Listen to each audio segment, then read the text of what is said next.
Did he revive him? Y'all went to sleep. Really, game? Really? Go ahead and get him. Go ahead and get him. Get him now. He has no stamina. Revive me. Oh, nigga. Oh my god. Yes. Hey, yo, hey, no, how much health you got?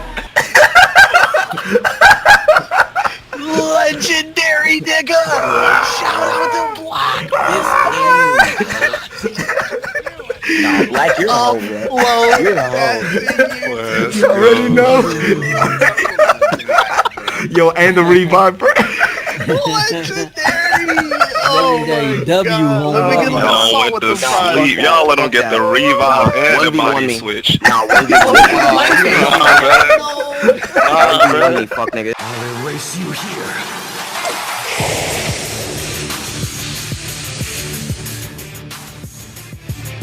What's good, internet? The Black Hokage here, aka TBH, and I've spent a good 30 hours exchanging fisticuffs in the Xenoverse for a second time, and I think I'm ready to speak on my experience. So, did Bandai Namco bring the heat?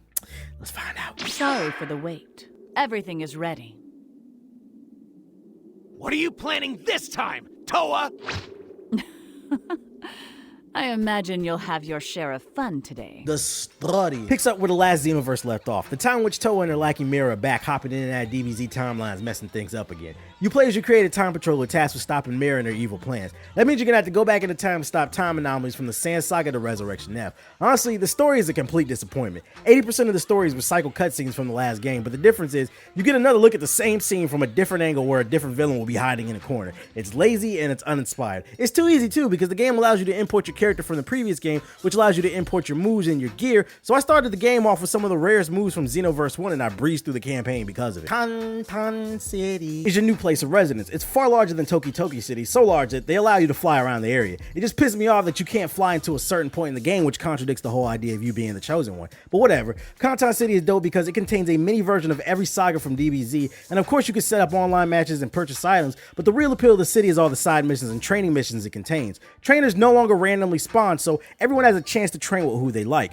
It took me 30 hours to reach the max level 80, and I still had a ton of unfinished missions to do. Missions that unlock new moves and gears that you want to have when you go online. But my favorite aspect of the city is the fast travel. There are teleporters spread all throughout the city that you can use the instant transmission. There's no loading screens at all, so I felt motivated to do all the side missions spread throughout the city because I was getting around with no hassle. Combat is still fast and as fun as ever, especially with friends. What makes Xenoverse 2 fun is you can beat your opponents in the most embarrassing ways because the game is so flashy. On the surface, the combat might look the same, but minor changes have been made to the formula there for those who seek depth. Stamina breaks can be comboed into, you can reverse dash, homing dashes, aura dashes, and more. All minor changes, but necessary to know when you play online. On top of that, tons of new specials and ultimate attacks have been added for you to give a test drive. I mean, customization is heavy in this game, and half the fun is trying to figure out what moves work best for your playstyle. Going online with friends and doing 2v2s and 3v3s against randoms is a ton of fun too, especially since the servers hold up more than the last game. You actually be able to get into a game and finish it from time to time. If you notice you're getting scalp knocked back online, then make sure to attend Elder Kai's training schools because he provides a lot of great tutorials that will teach you the game's systems. The icing on the cake is the game rewards the community for remaining active by providing daily login bonuses. My only complaint with the combat is I feel like it's missing something. I can't put my finger on it, but Xenoverse 2 feels like a $50 expansion pack instead of a proper sequel. Expert Mission is one new feature in the game. Expert missions are extra hard missions that up to 6 friends can play together. Usually it's a boss fight where the boss can mind control you or your friends, so then you have to fight your friends to try to help them get back their mind and shit like that. The missions are tough, but they're fun. Plus, if you complete them, you unlock some of the best items and moves in the game. The soundtrack is on point in this game. I love the soundtrack in Xenoverse 2. It reminds me a lot of the Sonic Adventure games with its jazz and hip-hop fusions. Rarely do I feel the need to praise the game's music, but I was bobbing my head the entire time playing this game, so I had to show the soundtrack some love. Now let's talk about some of my gripes with this game. The menus are terrible in this game. How come when you finish a parallel quest with friends, we have to go back to the hub city to pick another mission? This shit is so annoying. Better yet, why do I have to go to my recent players and then add my friends to my favorites and then add them to my team just to play team battles?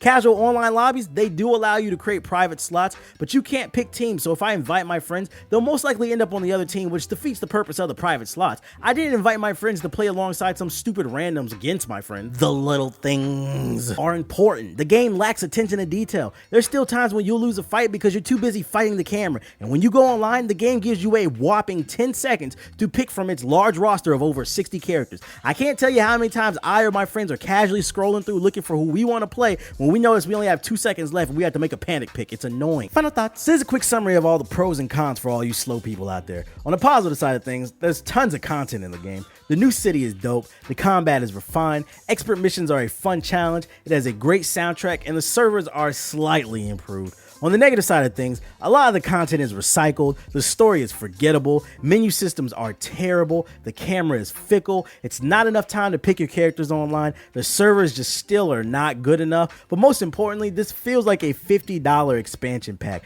not a sequel. Look, I'm not gonna lie to y'all, I had a hard time putting this review together because it's not a lot new going on in this game. It's not a proper sequel, but some glorified DLC. DLC that doesn't address issues that were in the first game, and they're still in this one. When it works, it is a lot of fun, but the game is just lazy. I can't recommend the game at full price. I say wait till the price drops or even skip it all together.